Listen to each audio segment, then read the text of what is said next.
I'm fired up and I'm ready to go. I'm fired up and I'm ready to go. I'm fired up and I'm ready to go. This is the Billionaire Brown Experience. Let's go. Billionaire Brown Experience. I am here with Devonte Simon. Devonte, before you go, I just want to let you know, man, I'm fired up and I'm ready to go. I've heard some great things about you. Shout out to the bad girl of comedy, Alicia Johnson, for making this connection. Say what's up to everybody, Devonte. Hey, what's up, everybody? How y'all doing today? All right, man. Well, like I was telling you before, it's not too often that we have anybody who does anything about like motivation and things of that nature. But would you classify yourself as a motivational speaker? Oh, yes, definitely. Okay. That's just, it's in my nature. All right. And how old are you? I'm 19 years old. All right, 19 years old, man. So for right now, what we'll do, let's start this thing off. I know you have an interesting story. I know you have a powerful story. What is your story, Devonte, for those who don't know you yet? Oh, my name is Devonte Simon. I grew up on the east side of Cleveland. I lived in a pretty nice neighborhood starting off as my childhood. And then, as time went on, my parents couldn't really afford to, live in that neighborhood anymore, so I had to move down above my church. And when we lived above my church, it was in a pretty, rough neighborhood. And, I had a lot of downfall in my life. I couldn't read till I was in the 8th grade. I struggled a lot. I got into a lot of conflicts and, controlling my anger and just, dealing with a lot at home. I didn't know how to take all that in at once. And it was a big switch up for me. A lot of people thought they was better than me because they had more privilege than me. And, I just had to stick it out. And throughout that process, my dad had cancer. And when my dad having cancer, I had to work, 2 jobs and, I had to grow up fast. And I didn't want to grow up fast, but I had to be a man in the house to help my mom out, to help my sisters out. And, I grew up in a house with 9 sisters. I was the only boy. And, it was just a lot hard for me, but then I made it through because I stayed focused and I never looked down on myself. I always stayed humble and I always believed in myself regardless.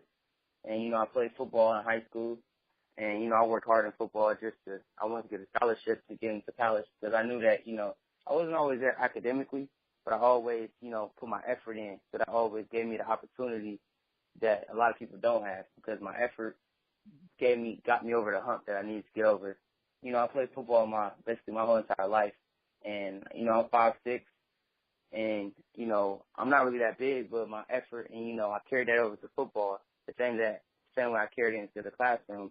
So it got me, a few offers and it got me an opportunity to get seen in football. But, my senior year, I came across a big injury.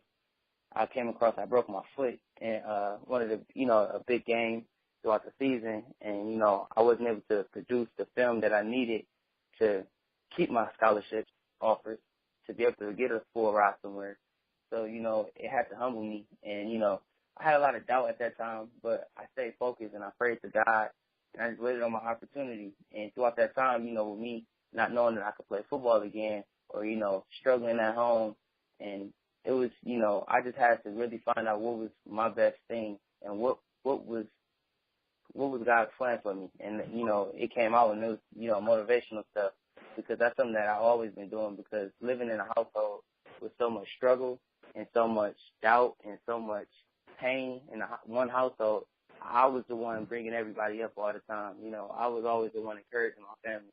And I was the youngest, but, All right, so that was my job.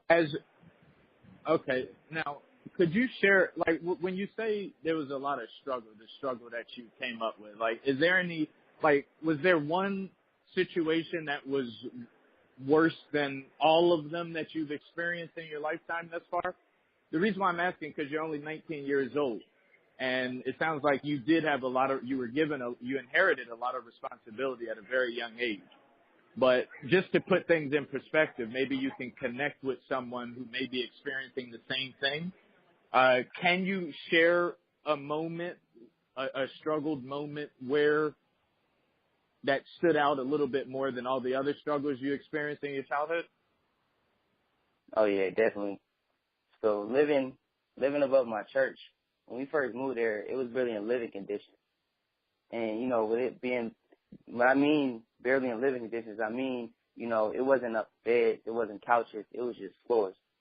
So when we first moved above the church, we had to sleep on floors. And we had to all, pile up in one room because we couldn't afford to have heat around the whole building. So we just had one room to heat it up. And throughout that, that was hard living in one room all the time. With me being a boy and living with my sisters, we had to really depend on each other. We had to watch each other back.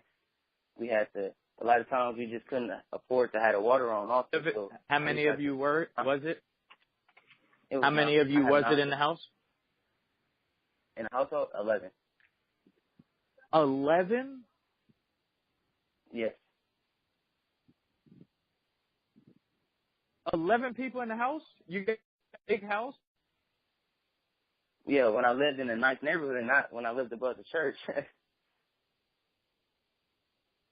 Wow. 11 people in the household. Yeah, definitely. Okay.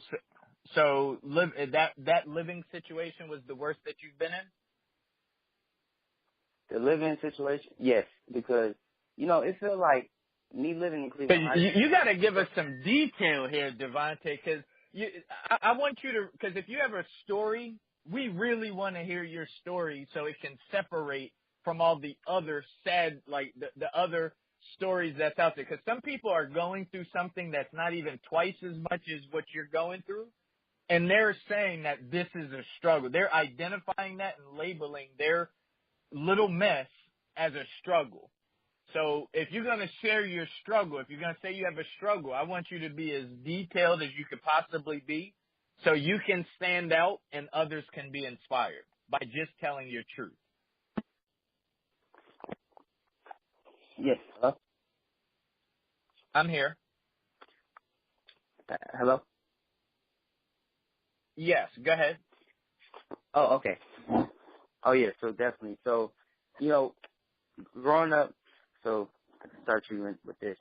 So growing up and living above the church, the thing that made it the most difficult for me because it felt that at times it was like we was caged in. Because with being in barely living conditions and being in a rough neighborhood, all you hear at times, at nighttime, when you try to do your homework or you try to focus on, just being protected because, we have to put locks on the doors, put bricks and wood under the door just to make sure nobody don't kick the door in at night. And living like that, it just makes you uncomfortable and really don't feel safe at night. So it was just times that I really just couldn't go to sleep at night, or I feel that I just wasn't protected, or I wasn't safe enough. And I know my mom and dad, they did the best that they can for us, but that's what we had to deal with. And us dealing with that, it really put us in a difficult state of mind because I always felt that, is it ever going to get better? Like, is it ever going to change? So with that, I always had to encourage my sisters and even my parents because at times, they didn't see the outcome. And, I always had a chip on my shoulder. And me having a chip on my shoulder, going to school and then coming home every day, at times there was times when we couldn't just come home at night because after dark, you can't just come home after dark because you're either going to get robbed or something bad going to happen. Because still people who sell drugs and things like that be in the streets at night. And it won't always be safe to open the door at night because people will be trying to see what's in your house and hot stuff look inside the house just in case they want to rob it later on that night. And also, and dealing with stuff like that, it just always was, it was just irritating. It was just a nagging feeling. So with us, sleeping on the floor and stuff like that, it was times where, we had roaches in the house, rats. And it was, the biggest thing, I remember one time that I was getting up for school and, it was already hard pushing myself to get up for school. And, one day, when I earned my clothes and I'm all ready for school and I seen a bug on my clothes and it really bothered me to the point where I just said, forget school. I don't want to go to school no more. I don't want to get up no more. I don't want to even keep moving on with this no more. I just want to get a job and secure so we can all live comfortably. And my sister came into my room and she told me, she said, you know, you can't focus on the things you can't change. You only got to do the possible. And, you know, when I was crying and, you know, I didn't understand at the time. And when she told me that, I actually felt that motivation from her for the first time because I always have to be strong for everybody else. So, you know, when I felt that from her, it gave me the strength to keep on going and see the bigger picture and everything. Yeah, and as they say, you know, man, even a motivator needs a motivator. And I like that part of this story because I find too often that we don't seek and we don't have our antennas up when it comes to receiving inspiration or empowerment or encouragement from others. Like sometimes we hear the negative stuff and what we can't do so much, and we're helping people so much that when the help comes, we don't even recognize it. So I want to talk, I mean, if you want to talk in depth about that moment with your sister, that would be great in her words to you. But who are some other people that motivate you and inspire you? Because you're a motivational speaker, and most people think motivational speakers don't need motivation, right? So, like, who are some people that inspire you, that motivate you?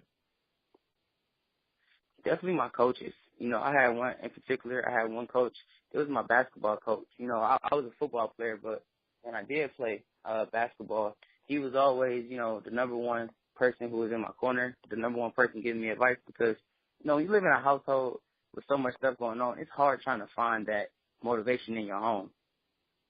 And it's hard to try to ask for help or try to ask for, you know, for understanding and stuff when everybody's going through the same thing you're going through. And with that, you know, me having my coach, you know, he really stuck it out with me. And, you know, when I needed help, you know, he'd take me to school, he would take me to work, he'd pick me up from practice. You know, there were times that I'd just sleep over his house or sleep on his floor at his house just so I can get to practice on time or just so I can have a ride so I don't have to walk to practice or get on the bus and anything happened to me. He was definitely one of the biggest motivations that I ever had. And including with that, one of the other ones was my father. My father was really hard on me. You know, my father was a pastor. So us living above the church, I really, you know, at times, you know, I had a choice, but as I got older, I wanted to be in church because I know that, you know, every time I went to church, I always got the answer that I needed for that week to keep on going forward. And, you know, I always felt that when we going to church and getting the word that I needed and the encouragement that I had, you know, from my dad and my coach, it always gave me the strength to just know that eventually it's going to get better. And with that, it always gave me just that little bit that I needed to motivate other people. Because, you know, I didn't always show that I was going through stuff, but the fact that I stayed strong and positive, you know, a lot of people were shocked when they found out my story. They were shocked about, you know, a lot of things that I've been through because I didn't let my circumstances change or let people think that they was going to be any better or look down on me about it. Because, you know, I had a lot of accomplishments, you know, throughout high school and then coming into college as a freshman. Okay, so you said your father was hard on you, and it sounds like it was hard on you in a good way. Oh yeah. Give us an example. Give us an example of some ways that your father was hard on you. Okay, so growing up when I was telling you that, you know, I have dyslexia. So it was harder for me to read until, like I said, until I was in 8th grade. So for the entire summer, when they tried to label me with all that dyslexia, ADHD, you know, he's just not going to be able to function as the other kids, my dad took that more personal than I did at the time because I didn't understand it. So the entire summer while he would be working on the church or working at a job, he would always take me with him. And, you know, my friends would come in the yard, you know, can Devonte come outside and play, you know, and he'd say, no, he's working right now. And, you know, he had me in that backyard for the entire summer. And, you know, I had to keep on reading books, had to keep on saying my ABCs, had to keep on learning, counting, and things like that. And it frustrated me. I thought he hated me at the time because I'm like, man, like all the other kids playing around and I got to learn how to read. And then after this, I got to help him clean up something or I got to clean up the house or take out the trash. I took it personal. But as I got older, And, you know, a lot of my friends that had their dad in their life. So I figured, like, you know, dang, I got my dad